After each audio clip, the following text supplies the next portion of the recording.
안녕하세요. 저는 정민수라고 합니다. 올해 67세이고 아내 미경이는 65세입니다. 저희는 결혼한 지 38년이 된 무자녀 부부입니다. 1980년대 초반 대학교 환경동아리에서 처음 만났던 그날이 아직도 생생합니다. 미경이는 생물학과 2학년, 저는 화학과 3학년이었죠. 당시 한강수질 오염조사 프로젝트를 함께하며 가까워졌습니다. 미경이는 항상 날카로운 질문을 던지는 똑똑한 여학생이었고 저는 그런 그녀에게 완전히 매료되었습니다. 우리가 결혼을 결심했을 때 주변에서는 당연히 아이를 낳을 것이라 생각했습니다. 하지만 연애 초기부터 저희는 자녀 없이 살아가는 삶에 대해 진지하게 이야기했습니다. 제가 대학원에 다니던 시절 우연히 읽게 된 환경 관련 책에서 인구 증가가 지구 환경에 미치는 영향에 대해 알게 되었고 미경이와 밤새 토론했던 기억이 납니다. 우리가 꼭 아이를 가져야 할까? 그게 정말 필수일까? 이런 질문으로 시작된 대화는 결국 저희의 인생 방향을 결정짓게 되었습니다. 1985년 결혼할 당시 저희는 자녀 없이 살겠다는 결정을 굳혔지만 이를 주변에 알리기까지는 상당한 용기가 필요했습니다. 결혼식 직후부터 시작된 아이는 언제 가질 거냐? 는 질문에 처음에는 아직 준비 중이에요 라고 얼버무리다가 3년이 지난 후에는 더 이상 숨길 수 없었습니다. 미경이의 친정어머님은 눈물까지 보이시며 내가 뭐가 부족해서 손주 얼굴도 못 보게 하느냐고 하셨고 제 어머님은 아예 무속인을 찾아가 기도까지 하셨습니다. 당시 저희가 불임이라고 오해하신 거죠. 특히 잊을 수 없는 사건은 결혼 5년 차에 있었던 집안 대종의 모임입니다. 제 큰아버지께서 술자리에서 민수 저 병원은 다녀봤나? 요즘은 시험관 아기도 있다던데라고 공개적으로 말씀하셨을 때 미경이가 자리에서 일어나 저희는 아이를 낳지 않기로 결정했습니다. 불임이 아닙니다. 저희의 선택을 존중해 주셨으면 합니다. 라고 당당하게 말했던 순간입니다. 그날 밤 집으로 돌아오는 차 안에서 미경이는 울음을 터뜨렸고 저는 그녀의 손을 꼭 잡아주었습니다. 당신이 정말 자랑스러워라고 말이죠. 그 시절에는 결혼은 곧 출산이라는 등식이 너무나 당연했습니다. 하지만 저희는 다른 삶의 방식을 선택했고 그 선택 덕분에 저희만의 특별한 인생을 살 수 있었습니다. 미경이는 대학 행정직으로 입사해 30년 동안 한 번도 경력 단절 없이 일했고 저는 중견 제약회사에서 연구원으로 시작해 연구소장까지 올라갔습니다. 자녀 교육비 대신 저희는 매달 수입의 30%를 의무적으로 노후를 위해 저축했습니다. 30대 초반부터 개인연금에 가입해 최대한 많은 금액을 납입했고 국민연금도 최대 수령액을 받기 위해 전략적으로 관리했습니다. 주변 친구들이 자녀 대학 등록금과 결혼 비용으로 허리가 휘청일 때 저희는 안정적인 노후 자금을 쌓을 수 있었습니다. 하지만 무자녀 선택의 길이 항상 쉬웠던 것은 아닙니다. 친척 모임에서는 종종 소외감을 느꼈습니다. 다른 부부들이 자녀 자랑과 교육 이야기로 꽃을 피울 때 저희는 끼어들 틈이 없었죠. 애 없이 뭐하고 사니? 라는 질문에 처음에는 당황했지만 나중에는 서로를 사랑하며 살고 있어요. 그것만으로도 충분하답니다. 라고 웃으며 대답하게 되었습니다. 미경이와 저는 서로에게 더 집중할 수 있었습니다. 주말마다 새로운 장소로 드라이브를 떠났고 매년 한 달씩 해외여행을 다녔습니다. 저는 천문학에 빠져 작은 천체망 원경을 구입해 밤하늘을 관측했고 미경이는 가드닝에 푹 빠져 우리 집 베란다를 작은 정원으로 가꾸었습니다. 또한 함께 도자기 공방을 다니며 부부 공통 취미도 만들었습니다. 특별히 기억에 남는 순간은 결혼 20주년 기념일에 있었던 일입니다. 미경이가 깜짝 파티를 준비했는데 그날 저녁 미경이는 와인 한 잔을 건네며 말했습니다. 민수 씨, 20년 전 우리가 내린 결정이 후회되지 않나요? 저는 잠시 생각하다 대답했습니다. 한 번도요. 오히려 당신과 함께한 이 선택이 우리를 더 단단하게 만들었다고 생각해요. 그날 밤 우리는 서로의 손을 잡고 별이 빛나는 한강변을 걸었습니다. 자녀가 없다는 것이 우리의 결핍이 아니라 우리만의 특별한 삶의 방식이라는 확신을 다시 한번 느꼈습니다. 저희가 50대 중반에 접어들 무렵 은퇴 후의 삶에 대해 더욱 구체적인 계획을 세우기 시작했습니다. 은퇴 10년 전부터 재무 상담사와 함께 철저한 노후 자금 계획을 설계했습니다. 당시 제 연봉은 8,500만 원, 미경이는 대학 행정직 부장으로 연봉 6,200만 원을 받고 있었습니다. 저희는 수입의 상당 부분을 노후 준비에 투자했습니다. 가장 먼저 국민연금 최대 수령액을 위한 전략을 세웠습니다. 저는 60세까지 직장에서 일하며 최대한 국민연금 납입 기간을 늘렸고 그 결과 현재 월 110만 원을 수령하고 있습니다. 미경이도 마찬가지로 최대한 오래 일하며 현재 월 90만 원의 국민연금을 받고 있습니다. 또한 30대부터 가입한 개인연금 포트폴리오도 확정형 50%, 변액형 50%로 분산 투자하여 리스크를 관리했습니다. 은퇴 후 한 달 생활비를 정확히 계산하는 작업도 했습니다. 식비, 의료비, 공과금, 여가비용 등을 모두 포함해 월 200만 원을 기준으로 설계했고 인플레이션까지 고려했습니다. 미경이는 엑셀을 활용해 매우 정교한 재정 계획표를 만들었는데 이 덕분에 현재까지 큰 금전적 어려움 없이 생활하고 있습니다. 특별히 기억에 남는 일은 57세 때 재무 상담사가 저희에게 했던 말입니다. 정 부장님 부부는 제가 만난 고객 중 가장 철저하게 노후를 준비한 분들입니다. 자녀가 없다는 것이 오히려 더 체계적인 준비를 가능하게 했네요. 그 말을 들었을 때 미경이와 저는 서로를 바라보며 미소 지었습니다. 우리의 선택이 틀리지 않았다는 확신이 들었던 순간이었습니다.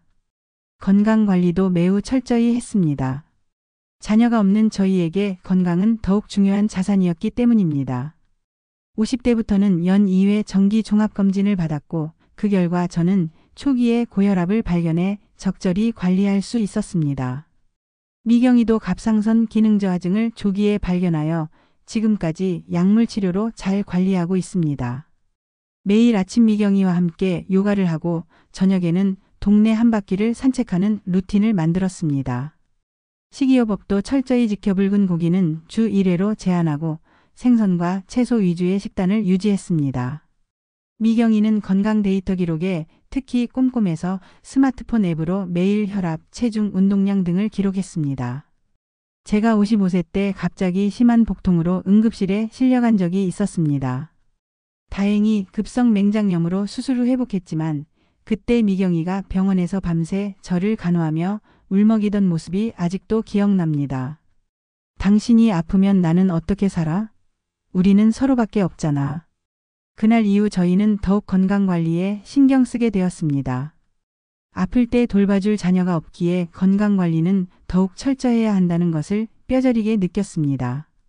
주거 환경도 전략적으로 선택했습니다. 은퇴 5년 전인 2013년 서울 강남 아파트를 매각하고 지방 중소도시로 이주했습니다. 도시를 선택할 때 가장 중요하게 생각한 것은 의료 인프라였습니다. 현재 저희가 사는 아파트에서 도보 10분 거리에 종합병원이 있고 대학병원도 차로 20분 거리에 있습니다. 아파트를 구매할 때도 노년 친화적 구조를 최우선으로 고려했습니다. 엘리베이터가 잘 갖춰진 아파트를 선택했고 실내는 문턱을 없애고 미끄럼 방지 타일을 설치하는 등 베리어 프리 설계로 리모델링했습니다. 25평 아파트지만 노후를 고려한 실용적인 공간 배치로 매우 편리하게 생활하고 있습니다. 이사 직후 미경이가 했던 말이 기억납니다. 민수 씨, 노후에 필요한 것은 화려한 도시가 아니라 편리한 의료와 생활 환경이에요. 우리 결정이 옳았어요. 실제로 이사 후 저희의 삶의 질은 더 높아졌습니다. 서울의 복잡함과 경쟁적인 분위기에서 벗어나 여유로운 지방 도시에서의 생활은 저희에게 새로운 활력을 주었습니다. 은퇴를 앞둔 시점에서 미경이와 저는 노후 생활에 대한 구체적인 비전을 공유했습니다. 여행, 취미, 봉사활동 등 하고 싶은 일들의 리스트를 만들었고 이를 실현하기 위한 재정 계획도 세웠습니다. 무엇보다 중요한 것은 서로에 대한 깊은 이해와 사랑이었습니다.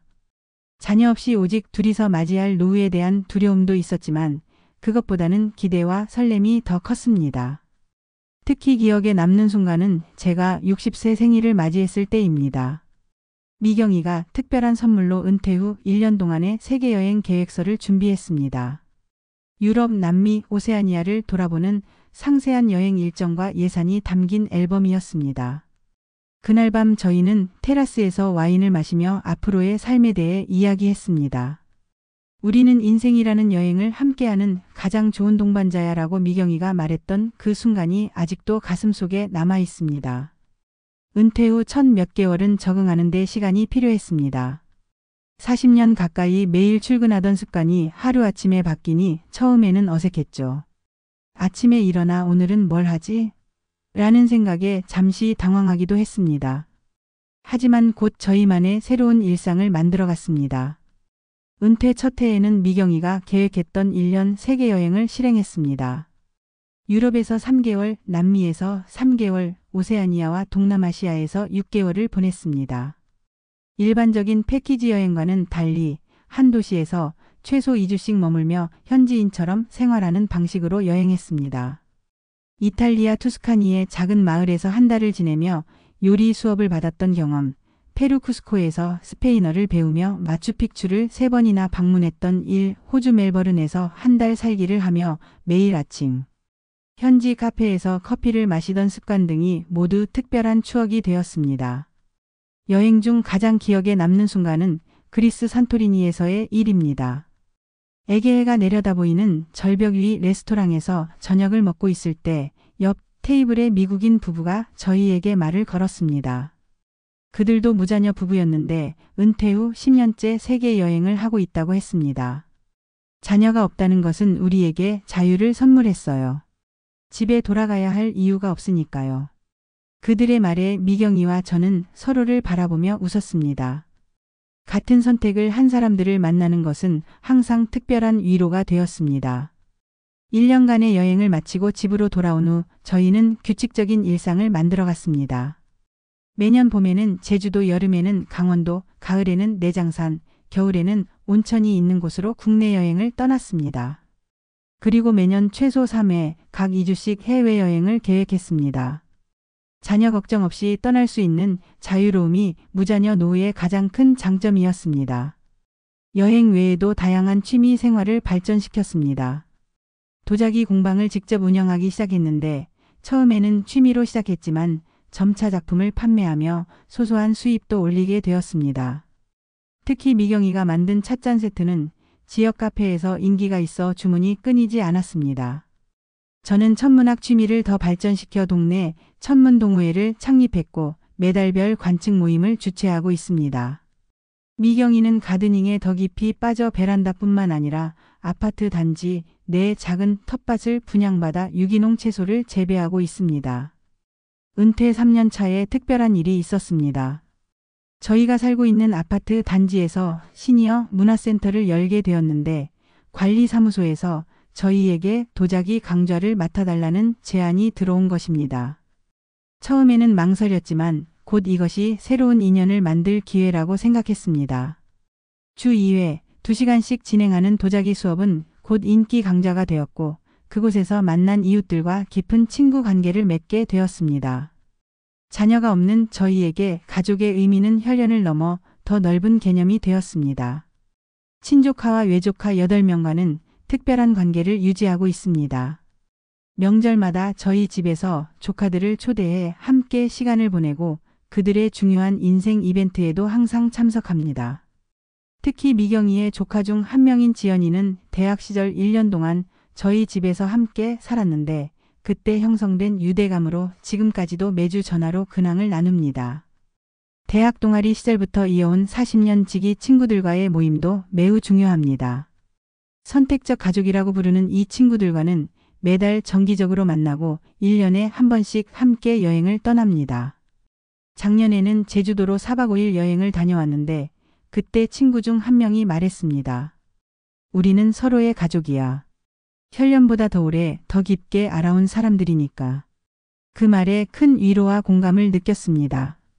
15년 동안 함께 살아온 고양이 2마리, 미미와 초코도 저희 가족의 중요한 구성원입니다. 자녀 대신 이 아이들에게 많은 사랑을 쏟았고 그들의 존재는 집안에 활기와 웃음을 가져다 줍니다. 특히 아침마다 미미가 저희 침대로 올라와 사이에 누워 그르렁거리는 소리를 내는 순간은 하루의 가장 행복한 시작입니다. 지역 봉사활동을 통한 사회적 관계 확장도 저희 노후 생활의 중요한 부분입니다.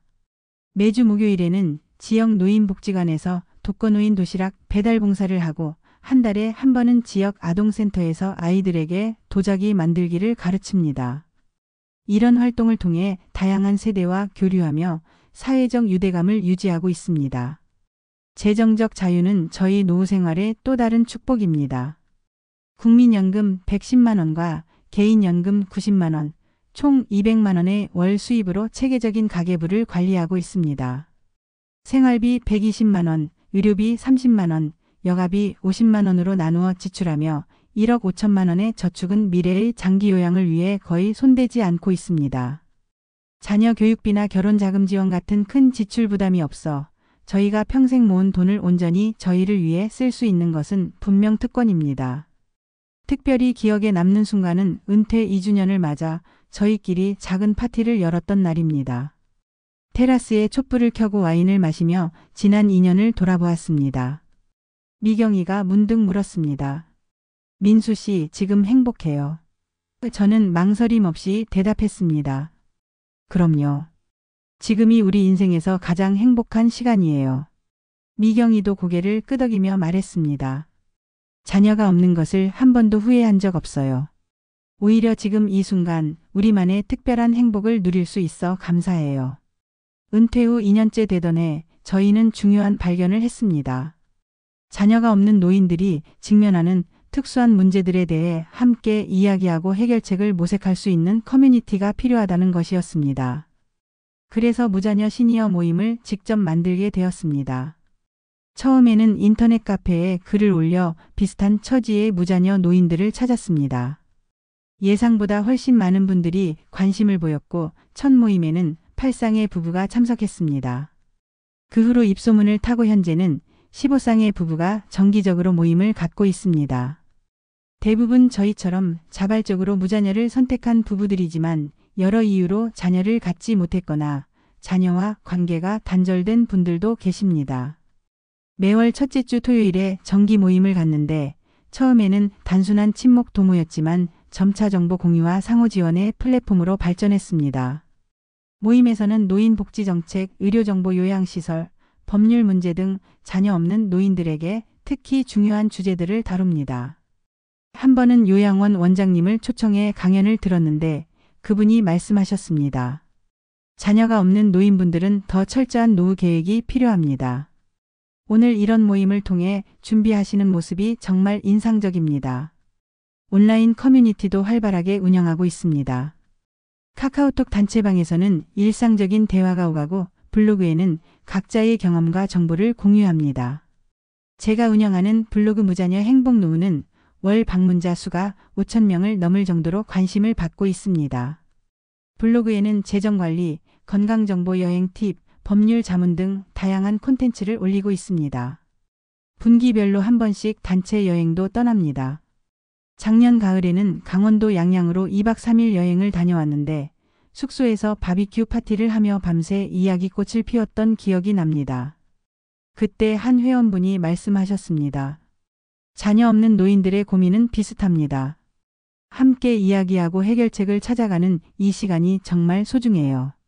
모두가 공감하며 끄덕였던 순간이었습니다. 가장 중요한 것은 저희가 만든 상호 돌봄 시스템입니다. 자녀가 없는 노인들에게 가장 큰 불안은 아플 때 돌봐줄 사람이 없다는 것입니다. 이를 해결하기 위해 버디 시스템을 도입했습니다. 23쌍의 부부가 하나의 그룹을 이루어 서로를 챙기는 방식입니다. 저희는 박 선생님 부부, 김 교수님 부부와 한 그룹인데 매일 아침 카카오톡으로 안부를 확인하고 누군가 응답이 없으면 전화를 걸어 확인합니다. 지난해 겨울 박 선생님이 갑자기 뇌경색으로 쓰러져 병원에 입원했을 때 이 시스템이 빛을 발했습니다. 저희 부부와 김 교수님 부부가 번갈아가며 병원을 지키고 박 선생님 부인을 돕고 퇴원 후에도 집에 방문해 식사를 챙겨드렸습니다. 그때 박 선생님 부인이 눈물을 글썽이며 말씀하셨습니다. 자녀가 있어도 이렇게 챙겨주기 힘들었을 거예요. 정말 고맙습니다. 그 말에 저희도 가슴이 뭉클했습니다. 자녀 대신 서로가 서로를 돌보는 시스템이 실제로 작동하고 있다는 것을 확인한 순간이었습니다. 병원 동행 서비스도 중요한 활동 중 하나입니다. 검사나 수술을 받을 때 동행해주고 의사와의 상담에서 중요한 점을 메모해주는 역할을 합니다. 미경이가 갑상선 정기검진을 받을 때마다 김 교수님 부인이 함께 해주셨고 저도 박 선생님의 재활치료에 정기적으로 동행했습니다. 식사 지원 시스템도 운영하고 있습니다. 누군가 아프거나 특별한 도움이 필요할 때 돌아가면서 도시락을 만들어 배달합니다.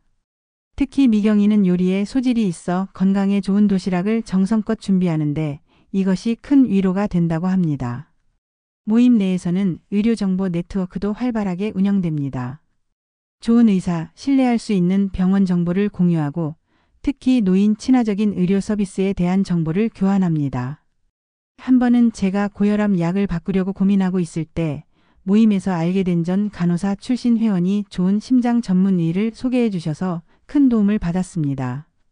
법률과 금융 자문도 회원들 간에 활발하게 이루어집니다. 모임 회원 중 은퇴한 변호사와 금융 전문가가 있어 상속, 유언장 작성, 자산관리 등에 대한 전문적인 조언을 들을 수 있습니다. 특히 자녀 없는 노인들의 상속 문제는 일반적인 경우와 다른 부분이 많아 이런 전문가의 조언이 매우 유용합니다. 노인 복지 서비스 활용법에 대한 정보 공유도 활발합니다.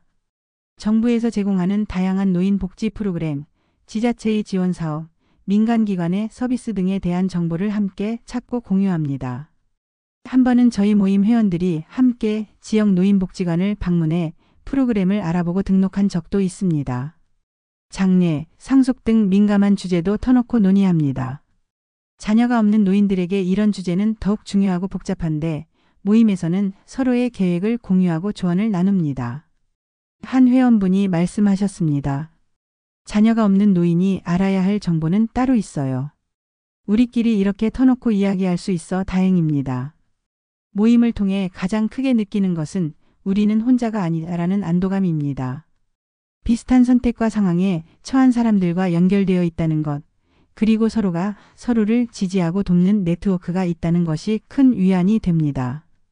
자녀가 없는 노후가 결코 외롭거나 불안한 것이 아니라 다른 형태의 풍요로운 관계와 지원으로 채워질 수 있다는 것을 매일 경험하고 있습니다. 저희 부부는 현재 건강하게 지내고 있지만 언젠가는 건강이 악화될 수 있다는 현실을 직시하고 장기 요양 계획을 철저히 준비했습니다. 자녀가 없는 저희에게 이 부분은 더욱 중요한 문제였습니다. 60세 때 민간 간병보험에 가입해 월 수령액 150만 원을 설계했습니다. 처음에는 보험료가 부담스럽게 느껴졌지만 장기적으로 봤을 때 필수적인 투자라고 판단했습니다. 요양원도 미리 조사했습니다. 저희가 사는 지역에서 차로 30분 거리에 있는 고급 요양시설 3곳을 직접 방문해 시설과 서비스를 꼼꼼히 비교했습니다. 그중 가장 마음에 드는 곳에 예약금을 납부해 두었습니다. 이 시설은 24시간 간호사가 상주하고 의사가 주 3회 방문하며 문화 프로그램과 물리치료실이 잘 갖춰져 있습니다. 무엇보다 부부가 함께 생활할 수 있는 2인실이 있다는 점이 중요했습니다. 특별히 기억에 남는 일은 그 요양원을 처음 방문했을 때의 경험입니다. 시설을 안내해 주던 사회복지사가 저희에게 물었습니다. 보통 자녀분들이 부모님을 모시고 오시는데 두 분은 직접 오셨네요. 저희가 무자녀 부부라고 설명하자 그분은 잠시 놀란 표정을 지었다가 이내 진지하게 말했습니다. 오히려 더 현명한 선택이십니다. 미리 준비하시는 모습이 정말 인상적이에요. 자녀가 있는 분들은 대부분 자녀들이 알아서 해주길 기대하다가 막상 상황이 닥치면 준비가 안 된 경우가 많거든요. 재택 요양 서비스에 대한 정보도 수집해 두었습니다. 지역 내 평판이 좋은 요양 서비스 업체 3곳과 상담을 마쳤고 필요할 때 즉시 서비스를 받을 수 있도록 예비 계약도 체결해 두었습니다. 특히 24시간 간병인 서비스, 방문 간호, 가사 지원 서비스 등 다양한 옵션을 검토했습니다. 자산 유동화 계획도 세웠습니다. 현재 살고 있는 아파트는 시세 3억 원 정도인데 필요시 주택연금으로 전환할 수 있도록 관련 정보를 미리 알아두었습니다. 저축해둔 1억 5천만 원은 장기 요양을 위한 자금으로 별도 관리하고 있습니다. 미경이는 엑셀로 향후 20년간의 재정 시뮬레이션을 만들어 다양한 상황에 대비했습니다. 자녀 없는 우리는 더 철저하게 장기 요양을 준비해야 해요. 이것은 저희 부부의 공통된 인식이었고, 그래서 다른 어떤 준비보다 이 부분에 많은 시간과 노력을 투자했습니다. 법적, 행정적 준비도 빼놓을 수 없는 중요한 부분이었습니다. 65세가 되던 해 저희는 사전 의료 의향서를 작성했습니다.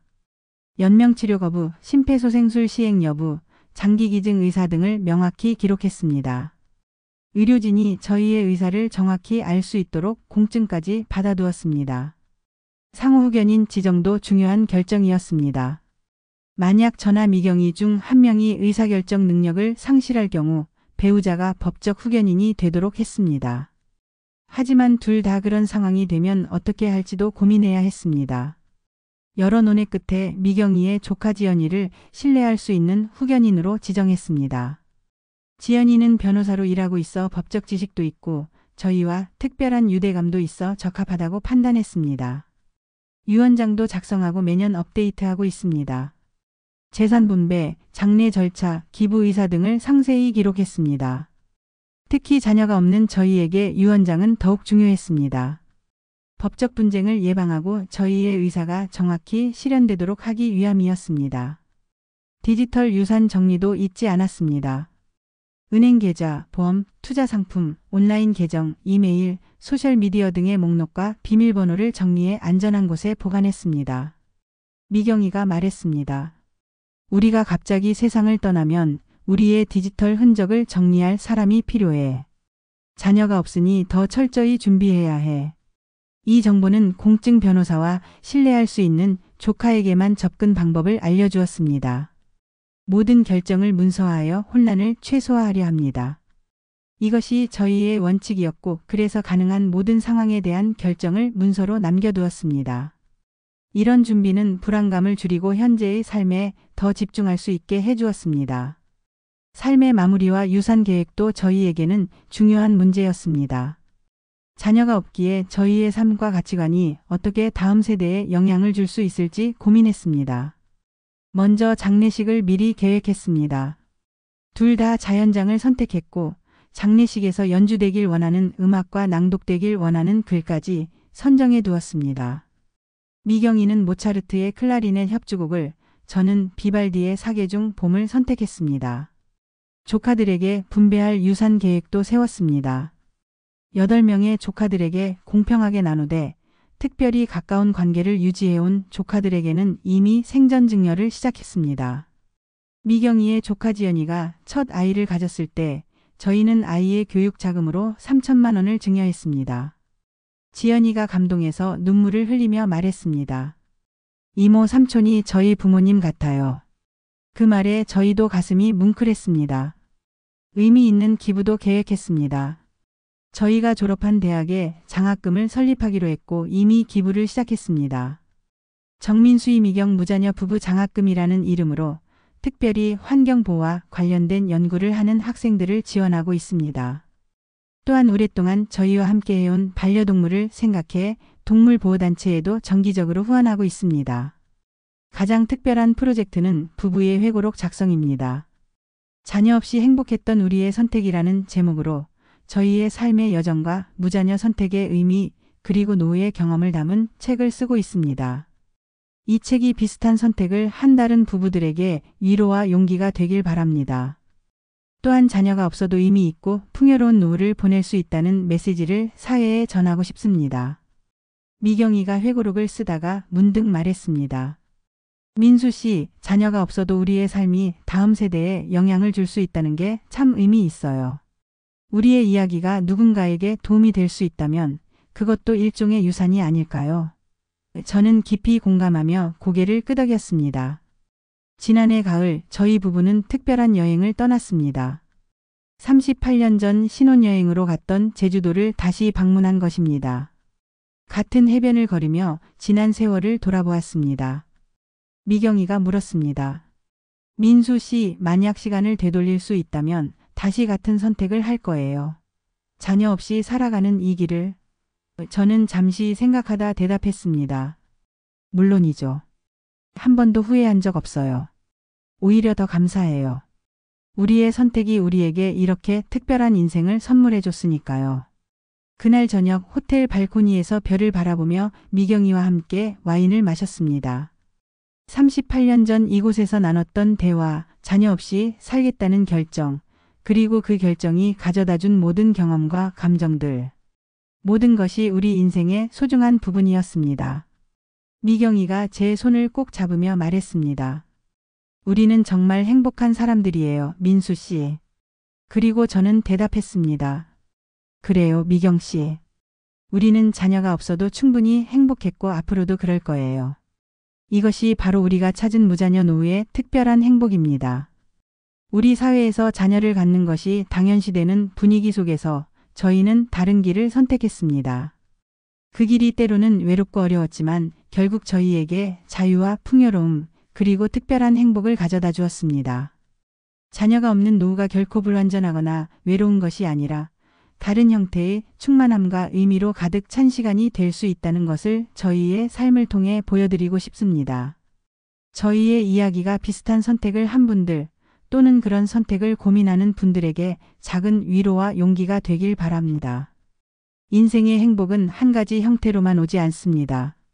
각자의 선택과 가치관에 따라 다양한 모습의 행복이 있을 수 있고 저희가 찾은 무자녀 노후의 특별한 행복도 그중 하나일 뿐입니다.